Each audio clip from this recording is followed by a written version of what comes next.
Anthony Furey is a longtime journalist. He's a longtime analyst of the political scene, and he's also the executive director of the Stronach Foundation for Economic Rights. Anthony also is a recent candidate for mayor in the city of Toronto. So, a warm welcome to you, Anthony Furey. Hey, David. Great to be here. Thanks for having me. Well, it's great to see you, my friend, and I am very excited about our conversation because we're going to talk about many far-reaching topics today, but with a particular deference, a respect for local government. And but I did want to begin today by getting to know you a little bit better in terms of your background. How did you get involved in journalism and the world of politics? Yeah, great question. And thank you, David, for the opportunity. It came to me a bit of a non-traditional path entering media. I didn't go to journalism school or anything like that. When I was a teenager, I was very interested in the arts and culture world, and I was doing that sort of stuff, while also interested in politics, sort of from afar, watching it, and a little bit of volunteering. But then I started doing writing, more sort of creative writing, that led me to writing for newspapers, doing book reviews and that sort of stuff. And then I just migrated into writing about cultural issues, which migrates into writing about political issues. And then next thing you know, I had the great opportunity to be a syndicated columnist at the Sun Post Media Papers and one of the senior editors there. So that was sort of the transition. It all seemed very natural and step by step to me, but I didn't necessarily do it the traditional way that some people get into media. Well, I find that very interesting because it wasn't a conventional pathway, but nevertheless, it's interesting how you've been a prolific journalist, an author of so many commentaries on issues right across the country. It's really something. So, why did you decide to go from covering the news, if you will, to actually ending up standing as a candidate for mayor in the city of Toronto? Yeah, and that was an experience that was such an amazing one for me running for mayor last year. I loved every minute of it. It was such a great opportunity. And David, the reason I did it was for very, I think, simple personal political reasons in terms of all politics being local, being Hmm. in some sense the most important and direct level of government, as you said in your introduction, because my wife and I had been walking around town, chatting with neighbors, other people we know, and it was really lamenting us that so many people said, I'm not feeling it in Toronto anymore. I'm thinking of moving out. I'm going to pursue other opportunities. Young Hmm. people in their 20s would say, I can't make a go of it here, so I'm going to leave. Baby boomers would say, "Look, I'm just out of here. I don't need to stay anymore. I'm retired." And not just the I'm retired, so I'm going to Florida or up to the cottage and so forth, a very natural thing, but more saying like I just can't take it anymore, so I want to get out of Hmm. here for many reasons, for affordability crisis reasons related to high taxes. Gridlock is just becoming unfathomable. You just Yeah. can't move from A to B in this city anymore.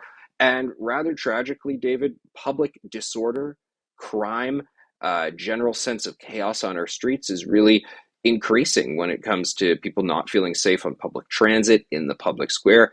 The drug crisis is playing out in the streets of Toronto. Hmm. Thankfully, not as tragically yet as we've seen in Oregon and parts of Vancouver, but it's definitely getting there. So it's just Hmm. unfortunate. And this is the city that I know and love. I grew up here. I had such a great carefree youth as a teenager, gallivanting all Hmm. around town, taking the subway Hmm. without a care in the world.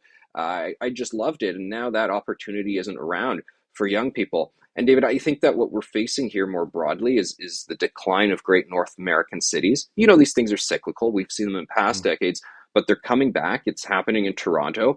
And these issues that I've been passionate about, all these things that I was talking about, that we need to get away from this drug injection culture. I was talking about it on talk radio nonstop, writing columns about it, Hmm. social media, Hmm. and this opportunity arose. I said, well, let's go from the sidelines to being the person to affect change. If I keep saying Hmm. we need more treatment centers, and I'm saying it nonstop, and people are telling me that they agree with me, well, then why Hmm. don't I just become the person who has the Hmm. ability and the power to affect change?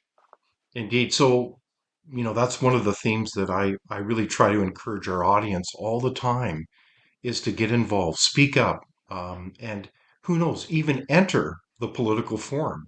And what better place to do that than locally? So bravo on you, Anthony Furey, for daring to get involved as a citizen.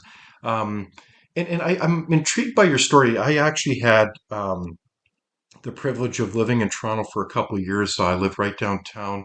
This was in the early 90s. And anyone who knows Toronto knows that it's an incredible city. I mean, it's got so many things to do in terms of neighborhoods and areas, parkland. It's a wonderful city. But, over the years of visiting there, it has changed remarkably. And I think that it's kind of sad, isn't it? Like, I can imagine as someone who grew up in Toronto as an example, um, you've you've really seen its decline. Is that what you're saying? Absolutely. The decline of this city, and it truly is tragic. It's Hmm. very disheartening. And when you have people saying we're leaving, young people who are just starting out in their careers, or people mid-career who are saying I can't make a go of it anymore. We're losing people who contribute to the vibrancy of the city. We're also hollowing out our tax base. This is Hmm. something that I know we've seen in past cycles and past decades in cities. Detroit's a prime example of it, Yeah. where members of the middle class and upper middle class go, oh, we can't do it here anymore. They leave, and then we've lost their tax revenue. So Hmm. there's nothing left to build the infrastructure. As I say to a lot of people who are more open to the socialist argument, I say, well, hold on a second, guys. We can't share the wealth if we don't first grow the wealth. We need to be Hmm. really committed to the job creators. But we can't have jobs. We can't have a growing economy if the streets aren't safe, if you can't move product across the city. These are all interrelated. So there is a crisis right now. It's a slow moving crisis in some sense, but we're feeling it more acutely in Toronto. Both last year when I ran, and unfortunately, we're feeling it even more so. It's not getting any better. And I'm committed to being a force for change because I think, to your point, David, telling everybody, get in the game. There's a Hmm. phrase, you'll know this phrase, it's an old one, but I tell it to a lot of people who are thinking about getting involved in politics, whether it's running or just volunteering or what have you. I say, you may not be interested in politics, but politics is interested in you. How did this happen to Mm. my city? They say.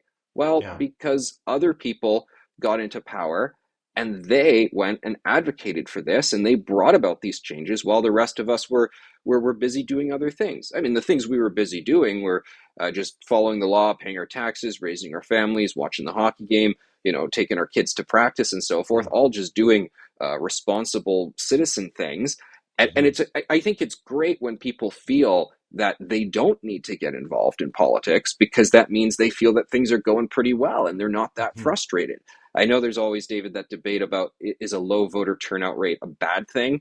And I think sometimes, it's okay because it just shows people aren't all that ticked off. They're kind of happy. But I think what we're seeing in cities is more people are now getting involved because they do realize, well, hold on a second. I wasn't on my school board or I wasn't on the parent teacher association. Now there's weird things happen at the schools. I don't like this, so I'm going to get involved now. And hats off Exactly. to them. That's what's got to happen. Yeah, I think you're absolutely right, Anthony. And you know me well. You know that I love local government. I was a former mayor in the region of Waterloo, and very proud of that involvement. And I found it to be such a inspiring experience. I mean, there's so many wonderful people in our communities, and you see this across Canada. People who are involved as volunteers in different organizations and places of faith, and so many people involved to make this an incredible community, the business community, everybody working together. So when you look at this situation of local government, I mean, obviously local government's challenged, but if we look strategically, why is local government, in your mind, Anthony, so important to our country?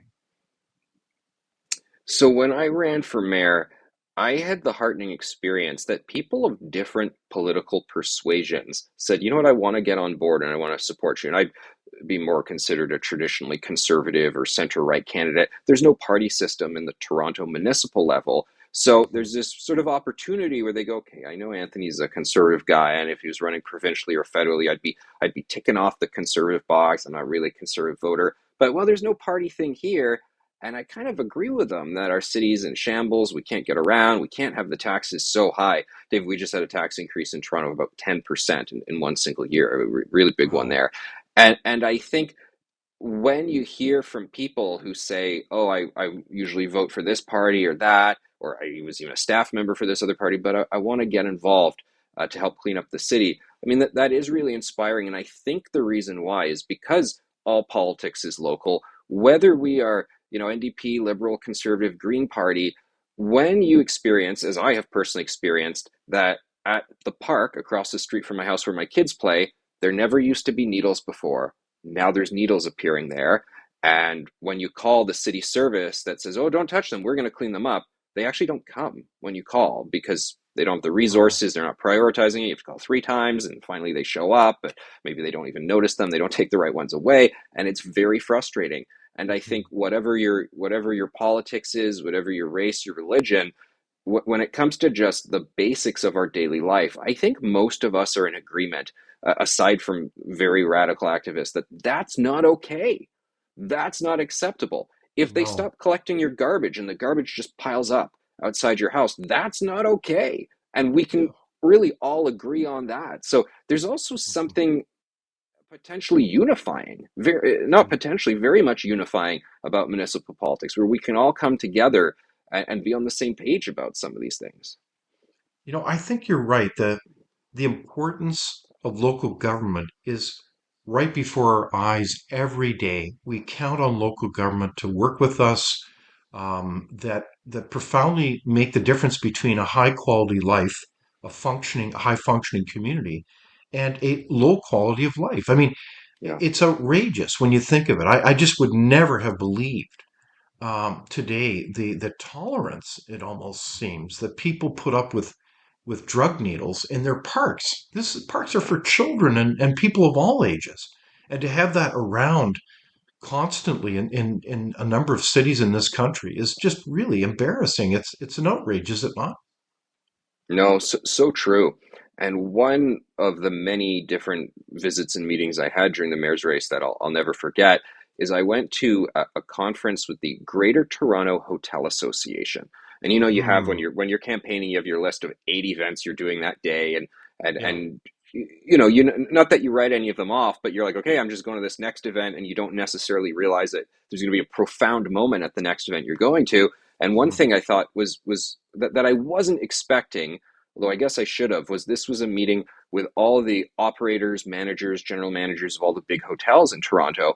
And the feedback that they gave was so key because they are speaking every day to tourists who come to Toronto and business Indeed. travelers who come to Toronto. And business travelers, sometimes are just coming for the conference and then leaving. Sometimes they're coming to say, should I be leasing out one or two floors of this commercial building Mhm. to create a division of my American or French or German company here in Toronto.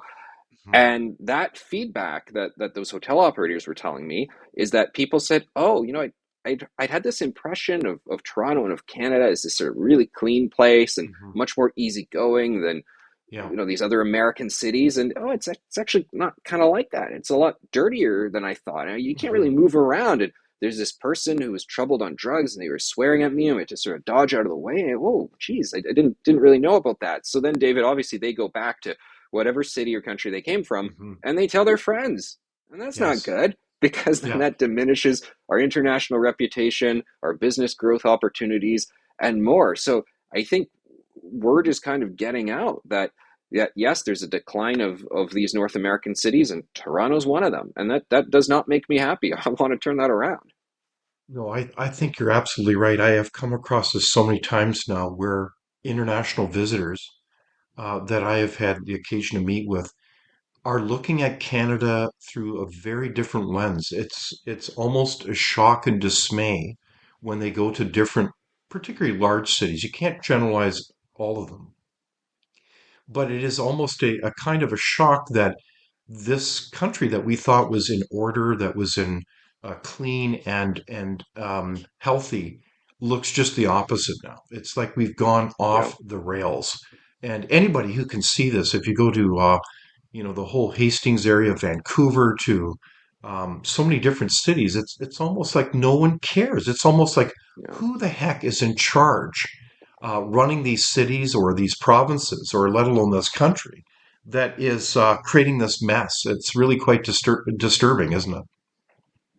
No, you're so right. And the flip side of the international travelers is people who live in Toronto or Canadians in general who themselves are traveling around the world more frequently. And they are the ones I find who are most aware that Toronto is in a state of disrepair and most frustrated. Why? Because they're going to all these other great cities around the world and they're seeing that they're doing things better and they see that better is possible. So we have one of the major highways in Toronto is called the Gardiner Expressway, and it's getting busier by the year because we have more people coming to the Toronto area by the Hmm. year.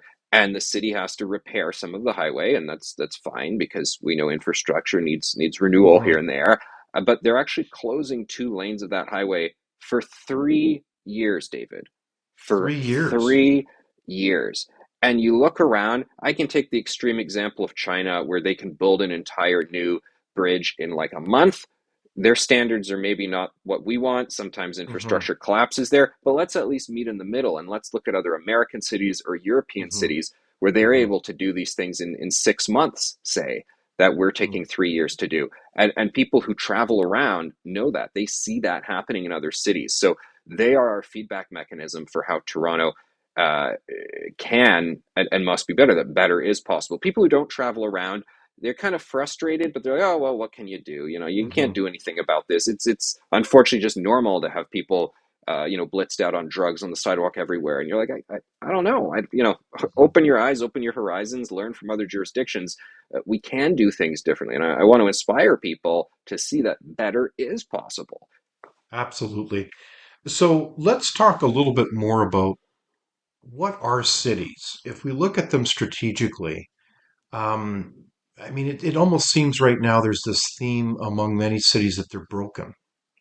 And I don't mean to put that out in a cavalier manner. If you can't efficiently commute to your job, if it's not affordable, and if you start bumping into drug needles in parks on a regular basis, I mean, the list goes on and on. Um, the challenge is also that it's almost like the people in charge don't seem to recognize how their role within creating healthy, vibrant, prosperous cities. And I want to just clarify this with you. You mentioned about the Gardiner Expressway in Toronto as an example, and we can go across the nation and we can reflect on uh, a lot of infrastructure that's either too small, it's not up to date in terms of basic roads and highways. Have people in charge forgotten that that's one of their primary focuses is to help people get to and from work? And that doesn't necessarily mean just downtown. Most people don't work in the downtowns, but it's very difficult to move around a city if you don't have proper infrastructure. Is that part of the problem? Is that they've forgotten to do the basics well? Oh, absolutely. As you know, the Federation of Canadian Municipalities puts out an asset review report every year where they look at the state of infrastructure in Canadian municipalities. And okay, it sounds like really the most boring thing ever, but it is almost the most important thing ever. And I guess it goes from like good, fair, poor, very bad, or whatnot, how they grade it, and the percentage of our assets that are in the poor, very poor category is alarmingly high, and Hmm. it shouldn't be acceptable to us. There are so many examples of crumbling infrastructure. We've had sinkholes open up in major Canadian cities, and it's a tragedy. First of all, because people can die if their car, goes into the sinkhole when it's opened up. There was a car in Ottawa that went into a sinkhole a few years ago, Hmm. and that shouldn't be happening. Generally, what causes that is that some sort of infrastructure underneath has decayed, like a major culvert has Hmm. been identified for requiring repair, and we don't get around to it. And yet, we are somehow able to get around to these newfangled things. When we talk about, adding a bike lane onto this street, taking out a car lane, putting in a bike lane, we can prioritize that. We can get the funds for that. When we talk about giving out free drugs to people, we're somehow Hmm. able to prioritize that and get it done like it's a crisis situation, and well, addiction is a crisis situation.